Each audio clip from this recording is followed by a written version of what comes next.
आगे बढ़ेंगे। मुल्क भर के तालीमी इदारों में मंशियात फरोशी के खिलाफ दरख्वास्त पर समाअत हुई है। बताया जाए कि मंशियात की रोकथाम के लिए इकदाम क्या किए गए हैं। जस्टिस अली मजहर की जानिब से इस्तफसार किया गया है। तैयब बलोच से बात करेंगे। तैयब बताएगा मजीद क्या रिमार्क सामने आए।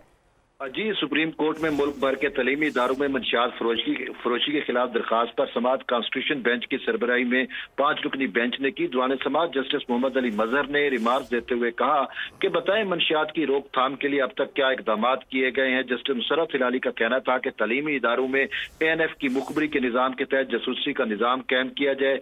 सबसे ज्यादा मंशियात जेलों में सप्लाई की जाती है। जस्टिस मुशर्रफ हिलाली का यह भी कहना था कि इतनी मंशियात बॉर्डर के जरिए सप्लाई नहीं होती जितनी जेलों में सप्लाई हो रही है। जस्टिस मोहम्मद अली मजहर ने कहा कि बलूचिस्तान के हवाले से रिपोर्ट में लिखा गया है कि वहां हीरोइन का जो है का सिर्फ इस्तेमाल है। जस्टिस मुशर्रफ अली ने कहा कि क्या हीरोइन जो है वो खत्म कर दी गई है। जस्टिस मुशर्रफ अली का यह भी कहना था कि पता नहीं रिपोर्ट में कौन सी हीरोइन का जो है वो जिक्र किया गया है। जस्टिस मुशर्रफ अली ने यह भी कहना था कि बलूचिस्तान के हवाले से पेश की गई रिपोर्ट पर मुझे भी खुशी भी है और हैरत भी है। कॉलेज में भी मंशियात फरोख्त हो रही है।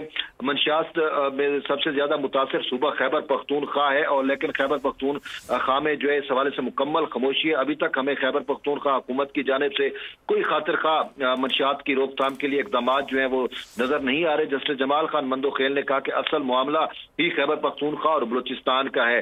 कॉन्स्टिट्यूशनल बेंच ने ANF और तमाम सूबों से तहरीरी जवाब तलब कर लिया और कहा कि बताया जाए कि तलीमी इदारों में मंशियात फरोशी के सद्देबाब के लिए मुकम्मल मैकेनिज्म क्या फ्रेम जो है वो किया गया है। समाअत गैर मुय्यना मुद्दत तक के लिए मुलतवी कर दी गई। जी ठीक है, इस हवाले से आगाह करने के लिए बहुत शुक्रिया आपका। सब्सक्राइब करें और बेल दबाएं ताकि कोई खबर रह न जाए।